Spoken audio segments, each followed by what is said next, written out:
Hello, I'm Chris from TechSpert, and today I'm reviewing this sexy wee rectangle right here, the OnePlus Pad 2. It'll cost you 499 GBP, so slightly more than the original, but for half a grand you've got a powerful all-metal Snapdragon 8 Gen 3 tablet, boasting a supremely sharp 12.1 inch display, and really rather ruddy good battery life. But of course it ain't perfect, and if you want to bag yourself the accessories, they'll cost you even more. And it's £100 stylus pen and the £150 keyboard dock. Anyway, enough waffle, here's my OnePlus Pad 2 review.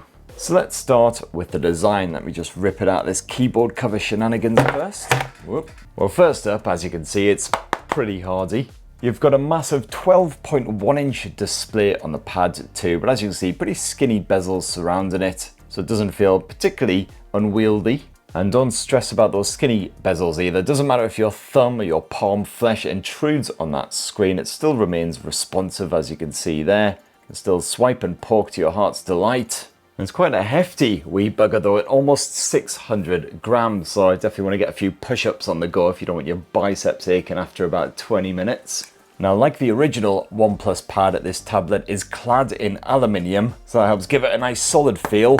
You know for sure when you're clutching it, it's a premium device. That aluminium stretches all the way around the edges. As you can see, quite a skinny wee bugger as well. So even though it's a big old 12-inch behemoth, I found it slips into my backpack without too much of a struggle. You got yourself a USB 3.2 Gen 1 port over here on the right edge or the bottom edge, depending on which way you're clutching this thing. You've also got yourself a power button and a volume rocker, but that's basically it. No alert slider shenanigans on this tablet, which is a bit of a miss. Gotta say though, I absolutely loved the Halo Green original, and OnePlus has gone all boring with the Pad 2 as it's only available in this here Nimbus Grey. I've had more than a bloody enough of grey. I live in pissing England. If I want grey, I'll just turn my head and stare out the window. So like those iPads, not the most exciting of designs, but fairly smart. Got that matte finish, which does help to hide smudgy prints and the like. But sadly, OnePlus has ditched the funky radial pattern, which had on the original Pad, which just gave it a bit more character. Although thankfully that camera bump isn't a massive chonkster like it used to be. I'm just going to slap it back on the keyboard stand and now bang on about the software. And no real shocks on that front. It is of course OxygenOS 14.1 slapped on top of Android 14. And OnePlus is offering 3 OS updates. You're covered until Android 17 and 4 years of security updates. So not too bad at all as far as the support side of things goes. Now sadly there's no fingerprint sensor built into that power button or secreted anywhere else on the OnePlus Pad 2. So when you want to unlock the device, you are basically relying on a bit of face unlock, which usually works alright, but today just can't be bothered clearly. I think it's just having a wee moment. Come on you bugger. Don't you know who I am? It's me, Uncle Spurt. There we go. As I say, it's usually more reliable than that, of course, but I still don't know why OnePlus doesn't just stuff a fingerprint sensor into that power button, especially as you can't use Face Unlock for biometric access to your banking apps or anything like that. You're stuck poking in the bloody pin every time. Yeah, it's very much a first world problem, but you know, you spunk out half a grand on a tablet. You want it to be as convenient and easy to use as possible. OnePlus appears to have killed off its shelf, so no matter where you swipe from up above, you just get your notifications and of course all of your control center type shenanigans. And these tiles, as they're known, are, as usual, fully customizable. But yeah, if you liked the shelf, I can't find any way of enabling that again. And likewise, I can't find any way of changing up the grid size anywhere in the home screen settings, any other places where you'd expect to find that sort of thing. But multitasking on the whole works pretty well, so if you're messing about in an app, you can just long press on this wee bar down below to bring up the dock. This works exactly how you'd expect. You've got all of your favorite shortcuts right there, all of your most recently used apps on the right hand side.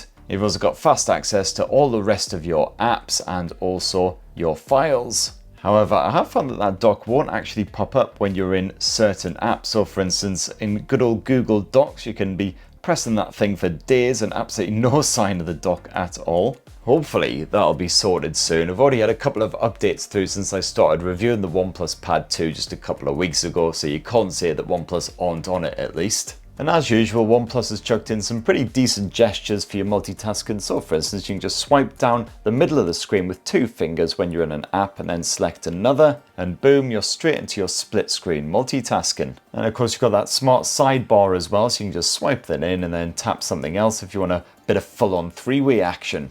And I also really like how you can have 2 apps side by side, but you can basically shunt one off screen, so you've got the other one taking up the lion's share of this display, and then whenever you want to refer to the other app, you can just give it a quick tap like so to pull it into play. Quite handy for quickly changing up a track in Spotify or just referring to a document, something like that, and then head on back to your main app again with a quick tap. And I do very much appreciate how you can have a dual app set up like this. Just swipe it away, use a different app for a bit, and then if you go back into your recent apps, you'll see that dual app setup is still there, still remembered, so you can jump back in.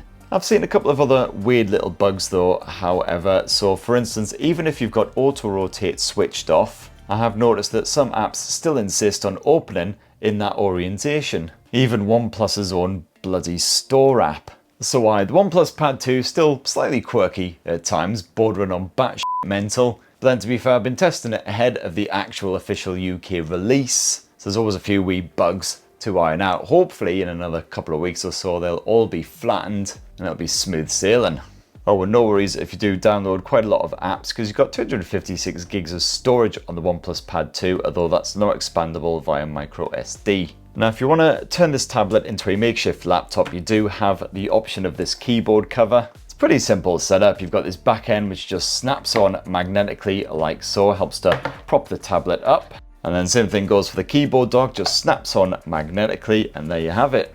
And I gotta say, I really like this keyboard. As far as keyboard covers go, it's right up there with the best. Those keys are a good size for touch typing, it's nice and comfortable. Got a respectable amount of travel out of this thing as well. Every time you strike a key, you know that you're striking it.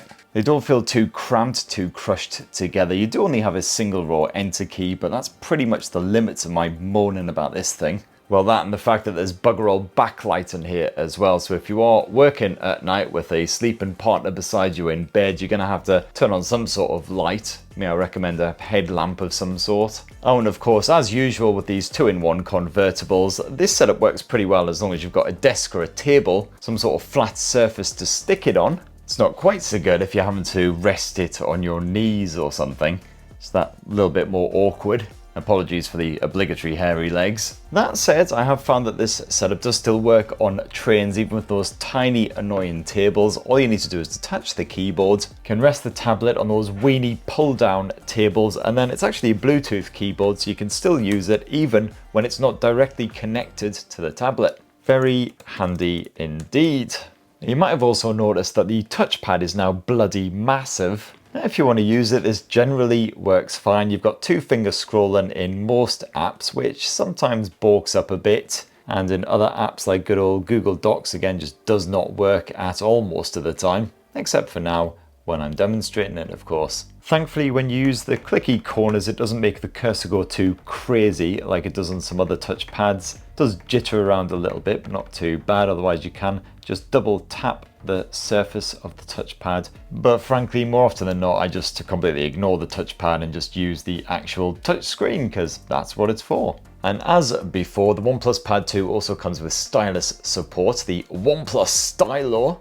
Art isn't really my subject though, as you may have discovered if you've seen any of my other videos where I've been forced to draw stuff, so I'll be honest, I haven't really tested this out. As for that screen, well, it's a slightly bigger 12.1 inch display versus the 11.6 incher on the original OnePlus Pad tablet. It's a wee bit sharper to make up for the growth as well, 3000 by 2120 pixel resolution. And it's a 7:5 screen ratio, so quite a wide boy in portrait mode, or quite tall when it's in landscape mode, but it's certainly well suited to multitasking with 2 apps side by side. It is still IPS tech rather than OLED, which I was slightly surprised by, but it can still merrily spaff out bright bold colours at your peepers. And there's both Dolby Vision support and HDR10 streaming support apparently, though for the time being at least that has not been reported in good old Netflix. That refresh rate scales all the way from 30Hz up to 144Hz for supported games. And this display isn't just bigger than before, it's brighter as well, so quite easy to see what's going on when you're using it outdoors. Found the auto brightness has been working perfectly in my testing time too. And the OnePlus Pad 2 sports a powerful stereo speaker setup. You've got Oppo Audio Labs' All Reality audio tuning, so this can just tweak the sound balance depending on what you're up to, kicking back with a movie, doing a bit of gaming, etc. And the sound it spaffs out is certainly super loud when you max the volume. And the audio quality is still pretty decent too, although I do usually hook up headphones when I'm listening to music. The Bluetooth streaming works well, which is good because there's bugger-all headphone jack action here. Those speakers more than good enough for just relaxing with a movie, bit of gaming or whatever, even if you live in quite a raucous household. And OnePlus has slapped an 8 megapixel front-facing camera here on the Pad 2 tablet. You can capture your slightly haggard looking visage up to full HD resolution. There's no 4K option here. It's pretty basic as far as cameras go. But it'll do the job for, you know, your bit of video chat shenanigans or whatever. And those mics certainly do a bang-up job of picking up your vocals when you are doing a bit of Skype and Zoom and video chat action, so you won't have to speak up to be heard. And you've also got a 13 megapixel rear camera on the OnePlus Pad 2 for some reason. Chainsaw Man certainly does not approve. Now the OnePlus Pad 2 is powered by Qualcomm's mega Billy Big Bollocks Snapdragon 8 Gen 3 chipset, so of course your everyday shenanigans nice and smooth. And even if you want to get gaming on really intensive titles like Zenless Zone Zero here, well, no worries at all. This tablet can handle anything you hoid it, and even if you're gaming for well over an hour, well, no worries. The OnePlus Pad 2 gets slightly warm to the touch, but that's about it. Of course, playing via the touchscreen works fine, but you're better off hooking up a Bluetooth controller for supported titles. It's a bit more comfortable. And of course, you've got that dedicated gaming mode, which you can yank onto the screen at any point with a quick swipe from the corner. You've got various performance modes here. So pro gamer mode if you're playing some Zenless Zone Zero or whatever. Low power mode if you're just kicking back with some Wordle. You've got a bit of Spotify control as well if you want to provide your own soundtrack. And lots of other great features in here, including do not disturb type shenanigans. You can optimize the touch sensitivity. And you've also got some GPU specific settings as well, courtesy of that Adreno action. As for the connectivity, well, I've had bugger all issues getting online with a bit of Wi-Fi here on the OnePlus Pad 2. Those download and upload speeds have been excellent, but no 5G support here, unfortunately, so you are dependent on those Wi-Fi networks when you are roaming about the place, unless you do a bit of hotspotting or something.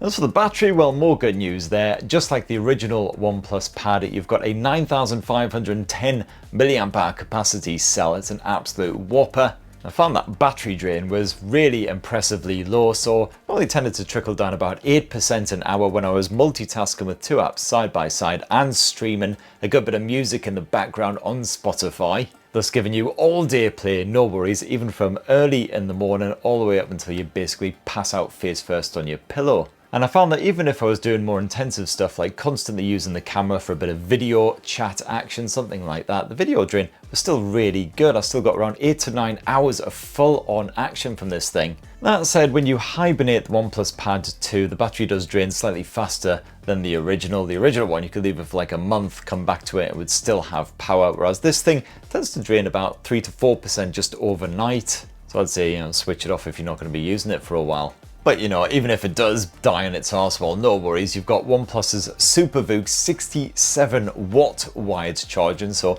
bung a cable in it, and even if it's completely out of juice, it'll be fully charged again in about 80 minutes. Well, the sad news is that you don't get an adapter bundled in the box. You will have to stump up for one or just provide one of your own. And there you have it, my lovelies. That in a tasty wee nutshell is the fresh new OnePlus Pad 2. Bit of a banger of a tablet all around, certainly beefy as out. Excellent battery life, and of course all the features you would expect. Can be a wee bit quirky here and there, that's for sure, but hopefully some of those bugs will get ironed out real soon. And of course, if you do decide to add on the likes of the keyboard dock and the stylus, it ain't exactly cheap. But anyway, that's what I reckon of the OnePlus Pad 2. It'd be great to hear your thoughts down in the comments below. Please do subscribe, ding that notifications bell for more on the latest and greatest tech, and have yourselves a ruddy, wonderful rest of the week. Cheers everyone, love you.